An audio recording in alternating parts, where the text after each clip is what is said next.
السلام علیکم ورحمۃ اللہ وبرکاتہ۔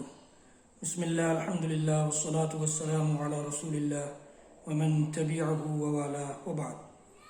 بزرگوں، دوستو، اسلامی ماں اور بہنوں، خواتین سے متعلق ایک حدیث بڑی پیاری حدیث ہے۔ اللہ کے نبی صلی اللہ علیہ وسلم فرماتے ہیں کہ جس عورت نے 5 وقت کی نماز کی پابندی کر لی، صلت خمسہ وصامت شہرہ، جس نے رمضان کے روزے رکھ لیے،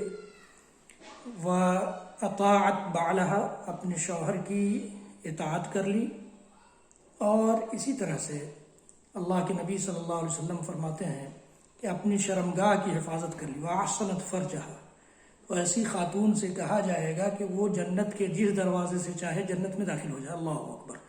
امام احمد بن حنبل رحمۃ اللہ علیہ نے اس حدیث کی روایت کی ہے کہ ایما امرأۃ صلت خمسہا وصامت شہرہا وأحسنت فرجہا وأطاعت بعلہا فیقال لها من ای باب شئت ادخل الجنہ، او کما قال رسول اللہ صلی اللہ علیہ وسلم۔ میری ماں اور بہنوں، ہمیں کوشش کرنا چاہیے کہ ہماری سب سے بڑی کامیابی جنت میں داخل ہو جانا ہے۔ جنت کے دخول کو ٹارگٹ بناتے ہوئے جنت کے میں داخل ہو جانے کو نشانہ رکھتے ہوئے ہم دنیا کی زندگی گزاریں۔ میری ماں اور بہنوں، اس حدیث پر عمل کیجیے اور جنتی بن جائیے۔ اللہ تعالی ہمیں کہنے سننے سے زیادہ عمل کی توفیق دے۔